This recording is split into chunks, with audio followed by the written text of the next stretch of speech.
Welcome to Nigeria,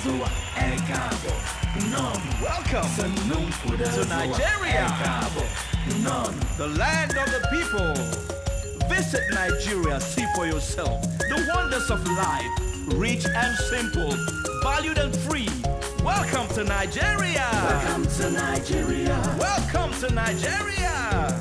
Welcome to Nigeria. Welcome to Nigeria. Welcome to Nigeria.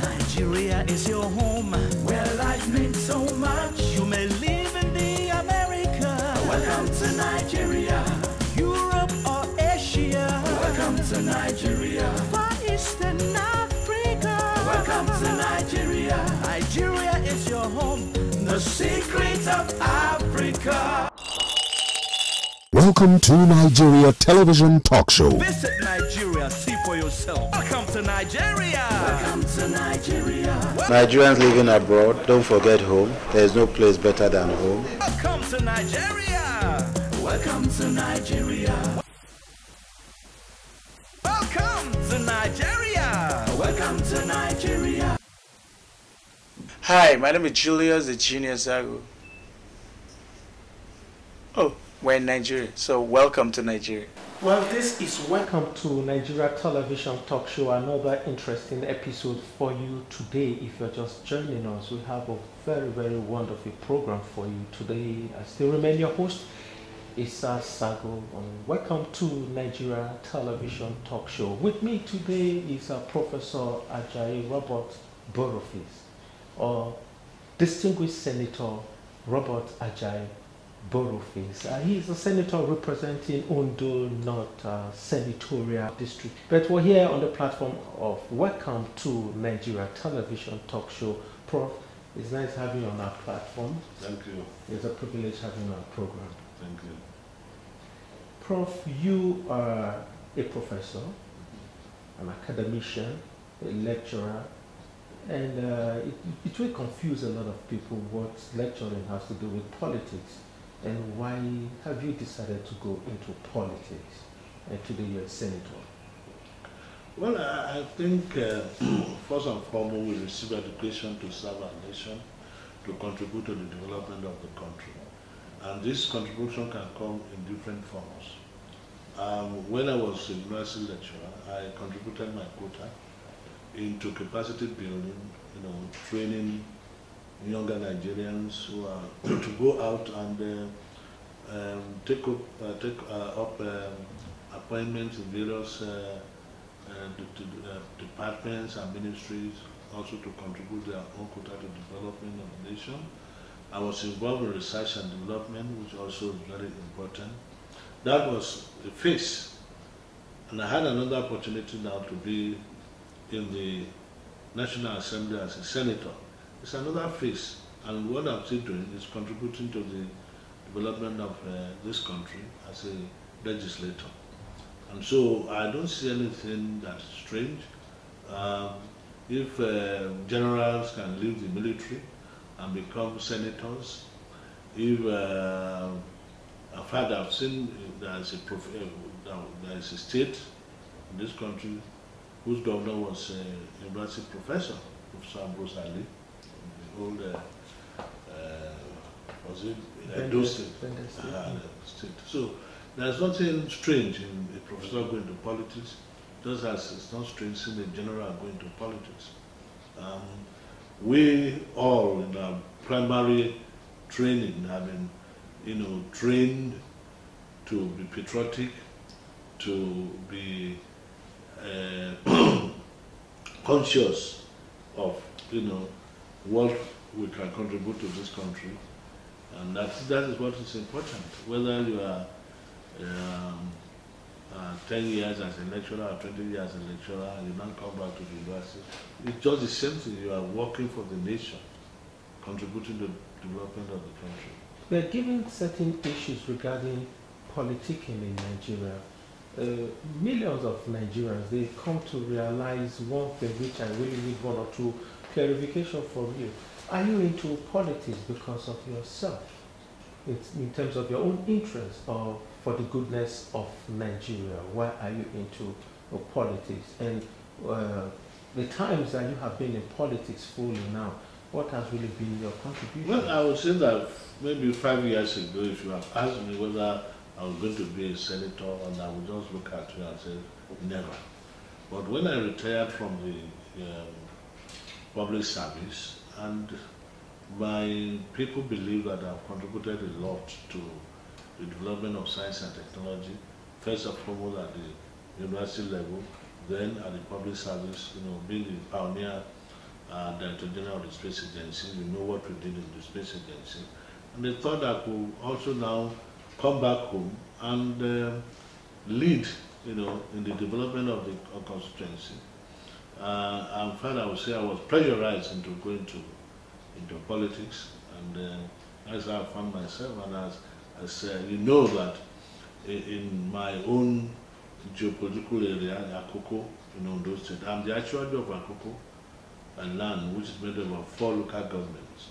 And when I was installed the actuary of Akoko land, and the expectation from me involves that I should, be in politics to be able to lead the people and let them enjoy some, dividends of good governance. So, which may not be possible for me to do outside if I'm not into politics. So, distinguished sir, you are the Chairman Senate Committee on Science and Technology, and now Nigeria economy is not technological driven, and in your oversight functions and making laws, how are you going to go about enacting laws that will assist agencies to look into serious issues regarding technology innovations and transfer in Nigeria? Well, I'm one of the people who do not believe in just making laws for that sake, or you make laws so that people say you have sponsored a bill. No. We are looking at the laws establishing the research institutes. If there are areas we feel that is deficient and is not promoting, their contribution to the economy, then we will bring an amendment, to set it for such laws to be amended. A few of them are coming on, and which we have noticed, that needs to be amended.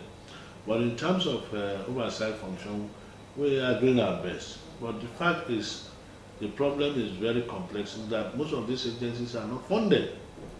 And in fact, what is going on now is very sad that some of these institutions, research institutes, and perhaps are not being well funded, have been dislocated.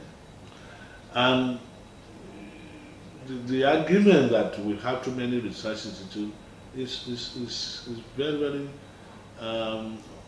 unfortunate, because if you look at a province, one province in China has more than 49 research institutes.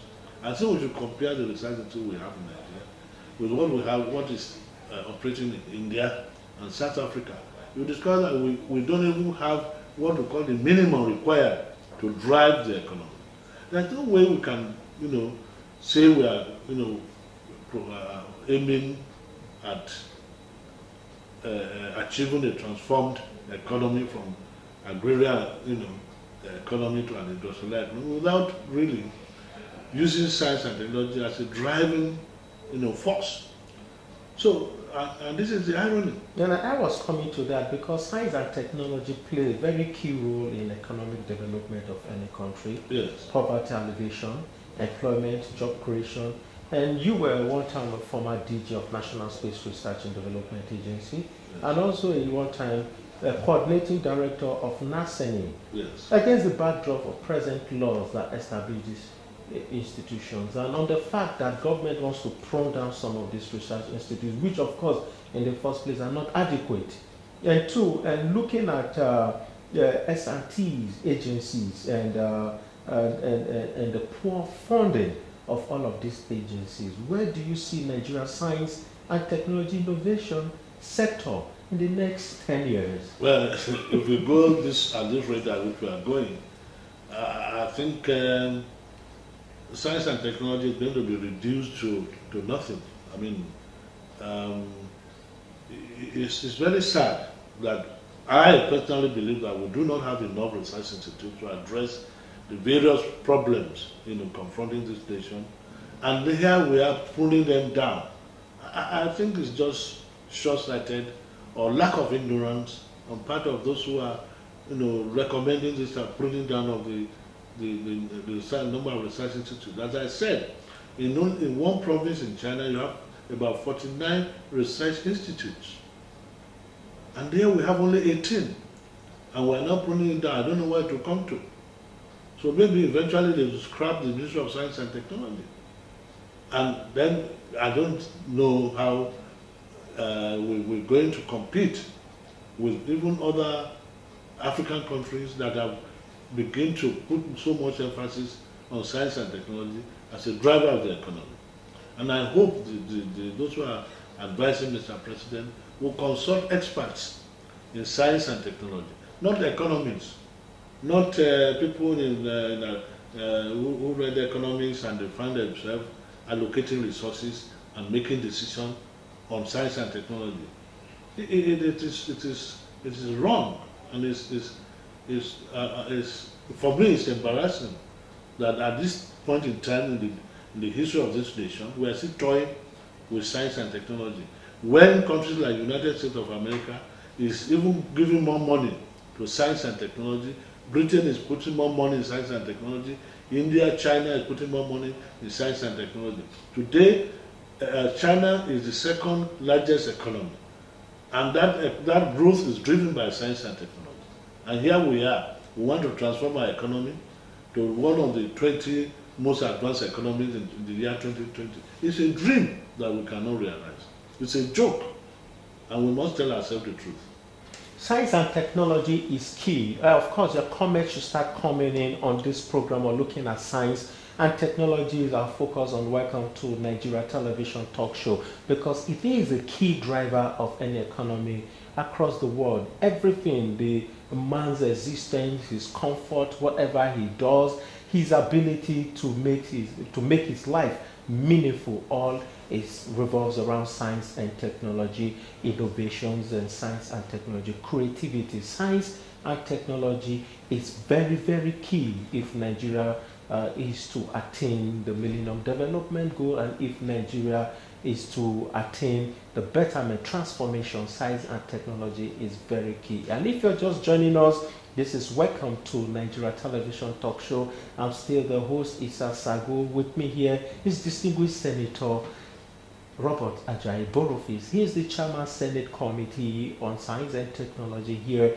in Nigeria. So let's take a short break and we'll be back. Welcome to Nigeria. Welcome to Nigeria. Nigerians living abroad, don't forget home. There is no place better than home. Welcome to Nigeria. Welcome to Nigeria. Welcome to Nigeria. Welcome to Nigeria. This is Welcome to Nigeria Television Talk Show. With me today is distinguished Senator Robert Ajayi Borofice. He's the Chairman Senate Committee on Science and Technology here in Nigeria. Science and technology is key to national development, and there's no there's no two things about it. It's very key if we have to take Nigeria to the next level of economic development. As we have often put our words, we need to put our strength on science and technology. You can contribute to this program through text messages, and you can send us email, you can like us on Facebook, and you can tweet us, and you can watch this program on www.televisionafrica.com if you miss this opportunity. But right on this is distinguished Senator Ajayi Borofice, Robert Ajayi Borofice, the Chairman Senate Committee on Science and Technology. So, distinguished senators, we're looking at the plethora of issues regarding science and technology, and I don't know why would government want to pull down science researches and science and technology institutions in Nigeria. But of course, what would be your recommendation, and what is your say concerning this exercise? Well, if I'm contacted, and I'm sure if my colleagues who are experts of science and technology, the academic of science, the academic of engineering, if they are brought together to advise government, what they are doing, what the government is doing now is wrong, it's counterproductive. Instead of pruning down the number of science and technology, we should look at areas in the economy that need to be addressed urgently. And if possible, new research institutes should be created to address those areas. So pruning down the number is going to be counterproductive. We are going to be taking many steps backward, in terms of advancement technologically. I mean, you can't fund a research institute in an envelope, which is what they are doing there. Here than budgeting. You know what is called envelope. We give you an envelope and you operate within that. You cannot operate science and technology like that. So these are the anomalies in the system. And of course, the developed countries would prefer to be, consumers of the Western technology. So if they have agents in our economy, in our system, that agent is going to make sure that our science and technology doesn't develop. The agent can be a Nigerian, I'm telling you, in our system, and they will deliberately kill science and technology so that we can be perpetual consumers of Western technology. And that is the problem we have. And if I get that right, government is trying to reduce cost of running agencies and look at science and technology as one of them. But do you think agencies of science and technology, they have actually performed well above board to have attracted government's attention, not to want to prune them down? Well, I mean, you have a point that maybe if science and technology has impacted, remarkably on the economy, then government may not think of it. But then, if you look back, the science and technology has done, very well. They are limited by their acts. They are not supposed to commercialize. They're supposed to have to go into R&D and then leave it on the shelf. It is government now that should provide the environment, the environment for this completed research and development to be taken into the market, commercialize it. And that is when you begin to feel the impact of science and technology. Don't forget that now you use sorghum and maize in brewing beer in Nigeria. It was championed by science and technology. It was based on the research done in the Ministry of Science and Technology. And you can imagine the billions that is saved in Nigeria in the beer industry. Even in the other food industry, the Federal Ministry of Science and Technology has contributed a lot in formulating the baby food formula. And there are other areas which we have made, which the ministry has made tremendous impact. But because the ordinary man on the street does not appreciate that this is science and technology, or it's coming from science and technology, we tend to ask or to believe that science and technology is not doing anything. So you cannot make inventions in an envelope. The gesture program for R&D to become a major breakthrough, it takes time and consumes a lot of money.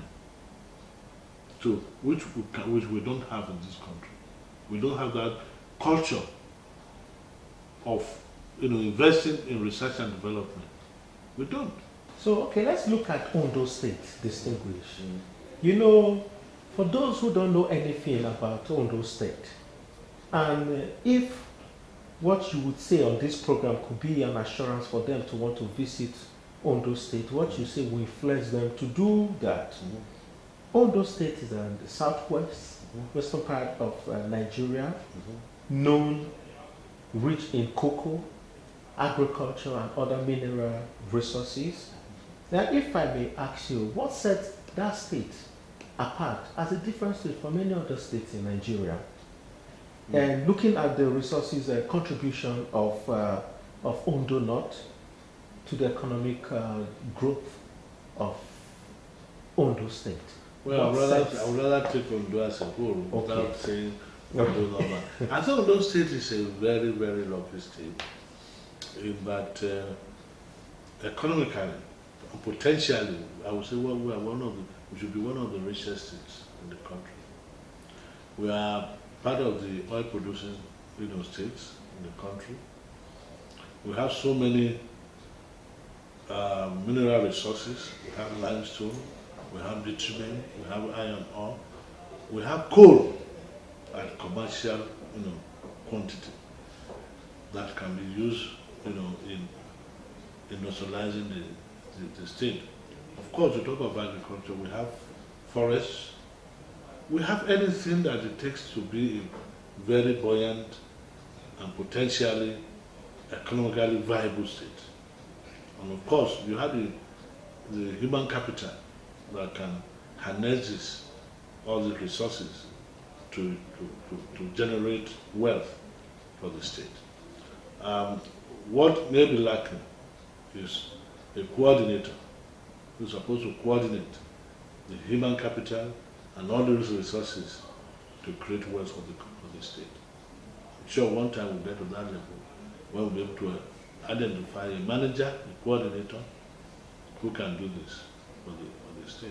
Ondo State is central, yes, and is key in southwestern part of Nigeria. You're right, It yes, is very key to yes, national growth and development as an oil-producing state, and a state that is rich and has contributed so immensely in agriculture, yes, in this country. Now let's look at one thing that is key.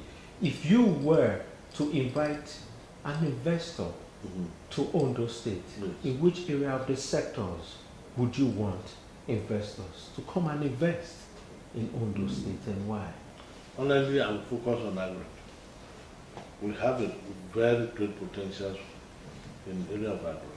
We have lands that can sustain. Of course, we produce a lot of cocoa. I will want to get investors interested not only in buying cocoa now, but in processing cocoa, producing chocolate, producing cocoa butter, other alcohol, all those things, so that you have a chain, and not just as a raw material.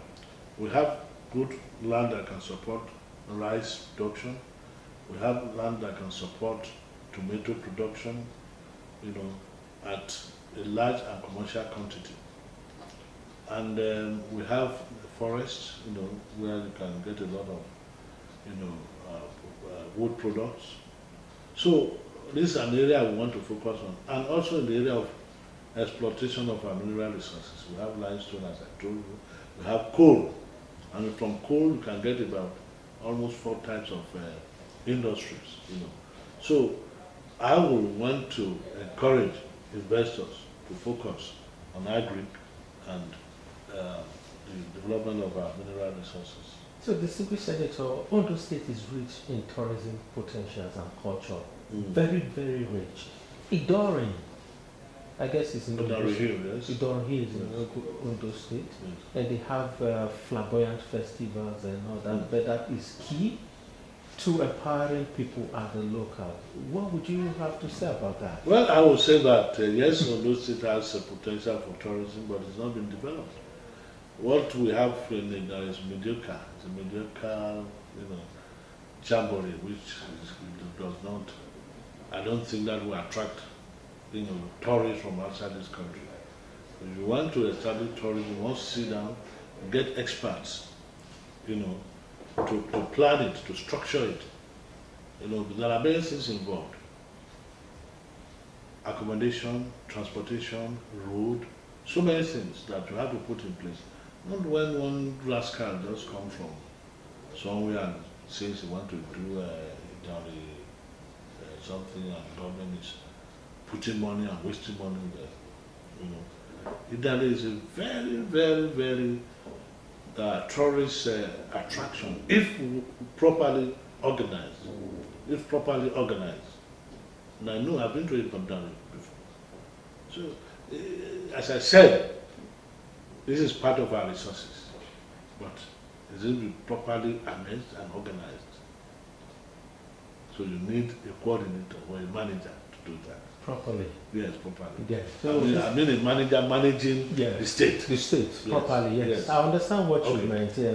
So, Professor, Nigeria is our country. Nigeria, we are, and this is the country we have, and this is the only country that we have. Yes. What kind of Nigeria would you want to see tomorrow? Well, I look for a Nigeria where everybody's potential can be developed, and then you have self-fulfillment. I'm looking for a Nigeria where the government provides an environment for every child to have self-fulfillment, to develop its full potentials. And that will mean having enough infrastructure in place, having adequate health facilities in place, having good educational system both at the primary, secondary and university level, and having good governance. So, Professor, it's nice having you on our talk show. Thank you. It's a pleasure, it's a privilege having you on this talk show. Welcome to Nigeria. So, for viewers watching this program, and I mean, what is your message to Nigerians? I'll tell Nigerians that Nigerians are very, very resilient. I want to, congratulate Nigerians that in spite of what we are going through, people are still smiling. People are still hopeful that we're going to have a better tomorrow. And I want to assure them that there's going to be a better tomorrow. What we are going through now will not continue. Well, welcome to Nigeria. Come and invest in Nigeria. There are a lot of opportunities in this country. Not only oil and gas, there are so many things that are there for foreigners to invest in, and I'm sure you get returns on your investment. This is Welcome to Nigeria Television Talk Show. It was a very, very important interview, very interesting. I hope it serves the purpose of your viewing. And I hope you had a very, very wonderful time with us. I remain your host, Issa Sago. See you next week for another interesting episode. Until then, remain blessed, love Nigeria, and contribute to the growth of Nigeria. See you. Bye for now. Valued and free. Welcome to Nigeria. Welcome to Nigeria.